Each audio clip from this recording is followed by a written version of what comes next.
Muy buenos días a todos y feliz viernes 12 de julio de 2019 en este episodio que es el número 112 contestando a vuestras preguntas. ¿Qué tal? ¿Cómo estáis todos? Espero y deseo que muy bien en esta segunda semana de julio y vamos como siempre a ver los contenidos que hemos ido haciendo durante esta semana. El lunes tuvimos un caso de éxito, ya lo sabéis, cada lunes publicamos una sentencia de éxito seleccionada para vosotros. Y en este caso, en concreto, es una sentencia sobre fibromialgia y depresión en los que se reconoce una incapacidad permanente. También el lunes publicamos un blog sobre si merece la pena jubilarse más tarde, en el que explicamos cuáles son las variables que tenéis que tener en cuenta para jubilaros, si es mejor hacerlo ya, esperar, etc. Y en un vídeo divulgativo, mi compañero Marc habló sobre la enfermedad de Crohn. El martes, ¿qué tuvimos? Pues el martes, como cada martes, también en el proyecto de misderechos.club tuvimos una entrevista. En este caso, una entrevista a la doctora Santos, una especialista sobre el trastorno por estrés postraumático, una psiquiatra que nos habla sobre el trastorno por estrés postraumático y también de un concepto que está muy de moda últimamente, que es la resiliencia. Así que si no habéis escuchado esa entrevista, seguramente os puede resultar interesante. También el martes tuvimos un blog en el que hablamos sobre la jubilación forzosa y en un vídeo divulgativo Marc también explicó si se puede renunciar a una incapacidad permanente. El miércoles tuvimos un blog post sobre qué es la prejubilación. También en el podcast número 119 de Mis Derechos hablamos sobre enfermedades y lesiones del pie, también muy interesante. Y hicimos un vídeo de actualidad en el que en este caso yo os explico pues esta sentencia del Tribunal Constitucional que conocimos hace una semana, en el que se explica y se acaba derogando lo que es en este caso pues todo lo que tiene que ver en la jubilación con el tema del coeficiente de parcialidad. Esta medida que se ha aprobado hace unos años, pues el Constitucional dice que no es constitucional y en ese vídeo lo explico, y las repercusiones que tienen tanto para los pensionistas de jubilación como para los pensionistas de incapacidad permanente. Ya os avanzo, si no habéis visto el vídeo, que no se aplica de momento para la incapacidad permanente. Y por último el jueves tuvimos en este caso también dos blog posts en el que se explica cuántos tipos de pensiones hay en España y cuál es la pensión máxima y mínima por jubilación. Bien, este ha sido todo el contenido que hemos publicado esta semana, que ya sabéis y ya veis que es muchísimo. Y como siempre os pido, antes de empezar a contestar las preguntas, que si os gustan estos vídeos le deis al me gusta, os suscribáis al canal y compartáis el contenido que vamos publicando para que llegue a mucha más gente. Si os parece, empezamos a contestar las preguntas. Vamos con la primera pregunta de hoy, que nos la hace en este caso Joan Busquet. Dice: hola, me llamo Joan y tengo una incapacidad permanente total. Mi pregunta es, ¿también puedo cobrar la renta activa de inserción laboral del INEM? Tengo un 75% por la Generalitat de Cataluña. Gracias. Bien, muchísimas gracias por la pregunta, Joan.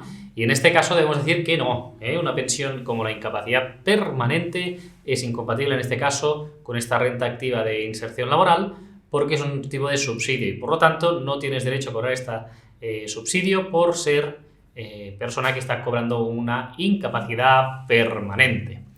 Vamos con otra pregunta, nos la hace en este caso Quif Brujo y dice: hola, estoy de baja por accidente y aparte por recaída, por un supuesto experimento que hizo el médico con la operación que me realizaron. En este caso la mutua se hace cargo de mi baja, ya que yo no estoy en la misma empresa por terminación del contrato. Mi pregunta es, ¿la mutua está cotizando por mí? Bien, gracias por la pregunta. En este caso hemos de tener en cuenta que los conceptos de recaída no se sigue cotizando por ti. Si el contrato se ha extinguido y luego te dieron una nueva baja, y esa baja es de recaída, es decir, que está dentro de los 6 meses posteriores al alta que te dieron y es de la misma enfermedad o lesión que te produjo ese accidente, en ese caso la mutua sí que está obligada a pagarte, pero no a cotizar a la seguridad social y tampoco la empresa en la que estabas anteriormente por esa recaída. Nos seguías preguntando también en este caso decías, os sigo tanto como pueda y os doy las gracias por vuestra buena voluntad y empatía, gracias a ti. No sé si podéis contestarme a esta pregunta y es la siguiente. ¿Qué debo hacer cuando veo que la mutua, donde estoy, en curas por una recaída, por una alta algo dudosa, luego por una depresión por su inaptitud ante mi lesión, y viendo que pasa el tiempo, 8 meses, llevo tiempo sospechando que me quieren pasar por el tribunal? ¿Qué debo hacer ante este caso y más viéndome solo y siendo el único testigo de lo que me está ocurriendo? Gracias y espero que se me haya entendido. Gracias. Bien, muchísimas gracias por esta segunda pregunta y en este caso se te ha entendido completamente. La cuestión de los accidentes de trabajo y la asistencia sanitaria que se recibe por las mutuas de accidente de trabajo. Bien, debemos tener en cuenta primero que hemos de entender qué es una mutua de accidentes de trabajo. Una mutua de accidentes de trabajo es una entidad colaboradora que lo que hace en la gran mayoría de situaciones es cobrar a los empresarios por el accidente de trabajo, por esas contingencias, se juntan varios empresarios y constituyen este tipo de mutua de accidente de trabajo. Entonces, una mutua de accidente de trabajo tiene la consideración de entidad pública, ¿de acuerdo? Es decir, es colaboradora de la seguridad social y, por tanto, el dinero que gestiona es público. Y en esa gestión no pueden tener beneficios. Si hay beneficios, pues ese dinero que hay lo tienen que devolver a la tesorería, en este caso, al erario público, a los ingresos de seguridad social. Dicho esto, hemos de tener en cuenta que las mutuas de accidentes de trabajo, lo que intentan es que el trabajador se sane y se recupere para que pueda recuperar su trabajo. Y en ese sentido, a veces no se llega a ese buen puerto. Entonces, el problema de cuando estamos de baja por accidente de trabajo es que la asistencia sanitaria la presta la misma mutua y el alta nos la va a dar la misma mutua, si es durante el primer año o si posteriormente a los 18 meses o antes de pasado el año nos tienen que dar el alta, la mutua va a hacer los informes. ¿Qué quiere decir esto? Que todos los informes médicos van a ser de juez y parte, es decir, que no serán informes públicos como si fuera una enfermedad común, sino que serán informes, en este caso, exclusivamente de la mutua. Y por lo tanto, lo recomendable es que también os pueda valorar alguien ajeno a los doctores de la mutua. ¿Por qué? Porque hay un conflicto de intereses evidente ahí. Entonces, lo recomendable es que podáis tener algún tipo de informe privado, algún tipo de doctor que os pueda ver de forma privada también, o que incluso os pueda ver alguien, en este caso, con algún tipo de informe público, en la sanidad pública. Por ejemplo, si a vosotros ya os están mirando por un tema de las rodillas, consultas externas de traumatología y tenéis una fractura en esa pierna, que tenéis la rodilla mal, pues es recomendable que la asistencia sanitaria evidentemente la tiene que prestar la mutua de accidentes de trabajo, pero ya que vais a un traumatólogo público y os están haciendo seguimiento, pues que también os pueda valorar el traumatólogo público porque a veces puede haber contradicciones, ¿de acuerdo? Entonces, eso es muy importante en los accidentes de trabajo y en esas bajas por accidente de trabajo. También, como la mayoría de accidentes de trabajo son por traumatismos, pues debéis tener en cuenta que hay una prueba que lo hemos hablado muchas veces, que es la prueba biomecánica. Algunas mutuas de accidentes de trabajo ya tienen estas máquinas y estas pruebas las hacen de forma interna. Por ejemplo, Asepello tiene estas máquinas que hacen pruebas biomecánicas en sus instalaciones. Pues bien, es recomendable que esta prueba biomecánica la podéis hacer también desde el punto de vista privado, porque a veces puede también haber contradicciones entre la biomecánica de la mutua y la biomecánica que podéis hacer vosotros en otro centro autorizado. Esto es importante que lo tengáis en cuenta y que en todo caso hagáis acopio de los máximos informes posibles que podáis tener para que, en este caso que nos comentas, si te derivan a algún tipo de tribunal médico, pues tengas el máximo posible de informes médicos. De hecho, hay informes, yo recuerdo un informe, creo que era de 2008, en el que se decía cuando había coincidencia entre las propuestas de incapacidad de la mutua de accidentes de trabajo y las propuestas de incapacidad de la CEI y del EBI, es decir, del equipo de evaluación de incapacidades, del tribunal médico.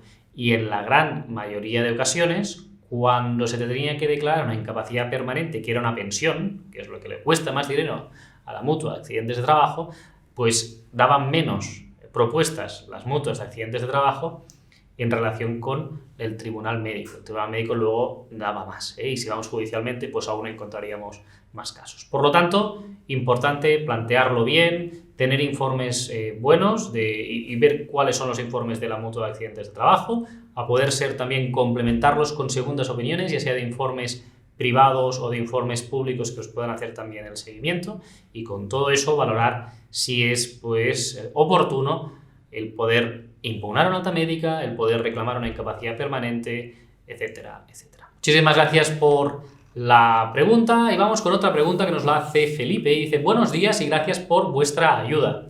Yo llevo 14 meses de baja por pérdida de visión. Me operé de cataratas y no quedé bien, y al ser conductor de autobús no llego al mínimo que por ley tengo que tener.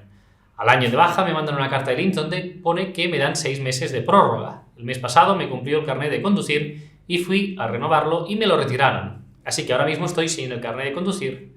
Mi pregunta es si tengo o me puedo encontrar con algún problema si dejo que pasen estos 6 meses de prórroga y dejar que me llamen ellos.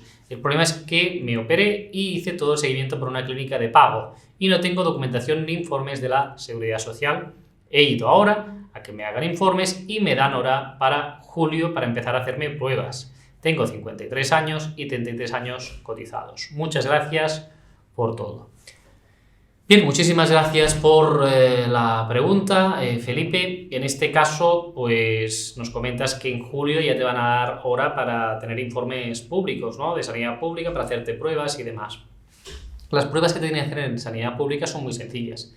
Una exploración física para ver cuál es tu agudeza visual con corrección óptica, pues no es muy costosa y no es que te tengan que hacer una resonancia magnética que a lo mejor te la tengan que hacer de aquí 6-7 meses, sino que este tipo de pruebas, en un caso como el tuyo, es bastante rápido y en una primera visita ya te podrían hacer un informe. Por lo tanto, mi recomendación es que tengas este informe lo antes posible de sanidad pública. Lo habitual es que entre los informes privados y públicos no haya una gran diferencia, porque básicamente la agudeza visual es una prueba muy objetiva y que es difícil que haya grandes diferencias, y que objetivada esta pérdida de capacidad visual que tienes, pues tendrían que reconocer una incapacidad total para tu profesión habitual. ¿Ello por qué? Porque además no has pasado el informe de aptitud, Si tú no has pasado el informe de aptitud para poder tener pues la visión que se requiere en el Reglamento General de Conductores para un carnet profesional, como bien ya sabéis, es distinta a la del carnet B o el A de motocicleta, sino que los carnets profesionales tienen unos requisitos superiores de agudeza visual, pues en ese caso pues resulta evidente que si tú con corrección óptica pues no mejoras, no has pasado la aptitud laboral para el carnet de conducir y renovarlo, pues te lo deberían reconocer, esa incapacidad permanente, porque entiendo que si te lo han retirado de forma definitiva es porque las lesiones que tienes a nivel visual son definitivas y que por lo tanto no hay nada que se pueda hacer para que puedas recuperar esa agudeza visual.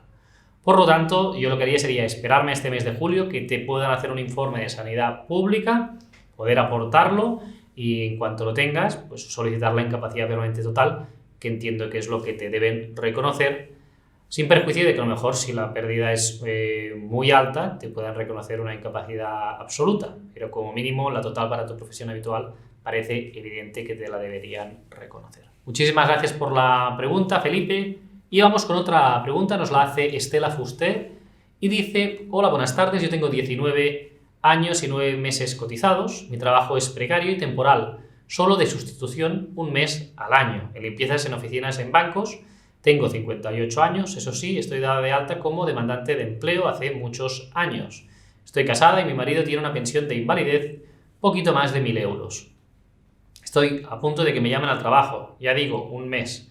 Mi pregunta es, ¿tengo derecho a esta prestación mayor de 52 años? Muchas gracias de antemano. Bien, muchísimas gracias a ti, Estela, por preguntar. Y la respuesta a tu pregunta es que, lamentablemente, no tienes derecho a la prestación por desempleo para mayores de 52 años. Este subsidio para mayores de 52 años no es posible para aquellos trabajadores que tengáis un contrato fijo discontinuo. ¿Qué es esto de contrato fijo discontinuo? Pues aquellas personas que, pues, por ejemplo, pues, se hace mucho en tu sector de limpieza, o también hay bastantes personas en el sector de la restauración, pues, camareros y cocineros, por ejemplo, que trabajan en la temporada de verano en la costa y que durante el resto del año pues no trabajan porque en ese sentido no hay actividad laboral ahí. Pues bien, en estos casos se prohíbe específicamente el poder cobrar un subsidio para mayores de 52 años. Es totalmente incompatible. Lo que sí que se puede es, si has cotizado al menos un año de los últimos 6 a la Seguridad Social, puedes cobrar un subsidio cuya duración es igual al tiempo que has estado de alta trabajando. Es decir, si estás un mes al año trabajando, podrías cobrar el subsidio durante otro mes, ¿de acuerdo? Y este subsidio sería del 80% del IPREM. Pero ya digo que este subsidio solo lo cobrarías si en los últimos 6 años hubieras cotizado como mínimo un año. ¿Qué pasaría? Que si los últimos 6 años llevas trabajando solo un mes, pues tendrías 6 meses en los últimos 6 años y que por lo tanto no cumplirías ese requisito y no podrías cobrar este subsidio. Muchísimas gracias, Estela, por tu pregunta y vamos a hacer la última pregunta del día, que nos la hace Nuria Pastor y dice: hola, buenas, quiero preguntar, tengo 53 años, 20 años cotizados y 2 hijos y me han concedido un 72% de minusvalía con movilidad reducida hace un año. ¿Con qué edad me podré jubilar y cómo me computará mi sueldo? Muchísimas gracias, me gustan mucho vuestros vídeos, gracias. Bien, muchísimas gracias, Nuria, por tu pregunta. En este caso lo que debes saber es que el acceso a la jubilación anticipada por discapacidad funciona de la siguiente forma. Cuando tienes un 65% más de discapacidad, que es tu caso, se pueden dar 2 situaciones. Que, además del baremo de movilidad, tengas lo que se llama dependencia o no superes el baremo de dependencia. Para superar el baremo de dependencia se tiene que tener un 75% más de discapacidad. En este caso no llegas, y si tuvieras el 75% más, en ese caso podrías adelantar la edad ordinaria de jubilación el 50% del tiempo que hayas cotizado, es decir, el tiempo que hayas trabajado con el grado de esa discapacidad. Y en el caso de que no tengas ese 75%, como es tu caso, sería pues una cuarta parte del tiempo trabajado. Es decir, que llevas un año con este grado de discapacidad. Pues ese año que llevas, si has estado trabajando durante ese año, pues una cuarta parte, es decir, en este caso serían 3 meses, se reduciría la edad de jubilación ordinaria, ¿vale?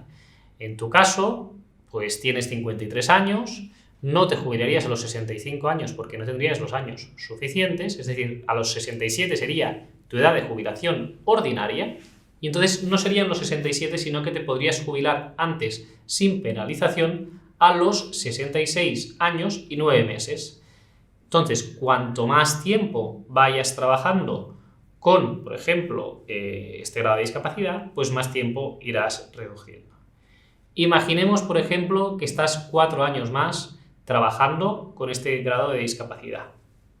Bien, pues si llevas 4 años se reduciría 1, ¿de acuerdo? Es decir, pues te plantarías con 57 años y tu edad de jubilación ordinaria no serían los 67, sino que serían, en este caso, los 65 y 9 meses, porque hubieras trabajado 5 años, habrías trabajado 5 años y que por lo tanto no serían 67 años, sino que sería 1 año y 3 meses menos y eso daría la cifra que te he dicho de 65 años y 9 meses. Tiene un límite esto, el límite son los 52 años. Si hacemos este cálculo y salen menos de 52, pues el máximo es a los 52. Lamentablemente no llegarás a ese límite porque ya tienes 53 años y necesitarás trabajar bastantes años para poder reducirte porque te lo han concedido ya con 52 años. Pero que sepas que esta es la fórmula de poder calcular la edad de jubilación ordinaria cuando tienes un grado de discapacidad del 65% o superior, con esas 2 variables que hemos dicho, si superas el baremo de tercera persona o no lo superas. Si lo superas, cada año trabajado la mitad se descuenta. Si no superas ese baremo de tercera persona, pues cada año trabajado es una cuarta parte del tiempo cotizado lo que se reduce. Muchísimas gracias por la pregunta, Nuria, y hasta aquí lo vamos a dejar hoy, como siempre. Por eso vamos a hacer unos agradecimientos que nos ha dado la audiencia. Marco Martínez dice: felicidades por este vídeo, soy psicólogo y vamos de la mano con ustedes en este tema. a veces invisibilizado en el área laboral. Y habla sobre la depresión en el comentario. Muchísimas gracias, Marco, por ese comentario. Juana Arillo dice: Campaña Abogados, muchas gracias por contestar. Hacéis un servicio público, gracias. Y Fernando Barrios dice: muy buen vídeo, una vez más, bravo. Bien, bravo a vosotros. Muchísimas gracias por esos comentarios de agradecimiento a todos los que hacéis. Normalmente seleccionamos 3, pero hay muchísimos más. Y ya sabéis también que hay muchísimas más preguntas, que cada semana hay muchísimas, que intentamos contestar a todas en los comentarios de los vídeos del canal de YouTube y que algunas de ellas las seleccionamos. Muchas gracias a todos por las preguntas que hacéis y si estáis dudando en hacer la pregunta o no, por favor, hacedla, porque si la hacéis no solo os ayudáis a vosotros para tener esa respuesta, sino que muchísimas otras personas seguro que también están en esa situación. Nuestros vídeos a fecha de hoy, julio de 2019, se han visto más de 5 millones de veces y seguro que hay alguien que está en esa misma situación que tú y que esta respuesta le puede ayudar muchísimo. Así que preguntad sin ningún tipo de dudas y de problemas, en el sentido de que os vamos a dar esa respuesta. Muchísimas gracias a todos, que tengáis un feliz viernes, un feliz fin de semana y nos vemos aquí de nuevo con todos los contenidos que ya vais viendo que vamos publicando y el viernes que viene contestando a vuestras preguntas. Que tengáis un feliz fin de semana.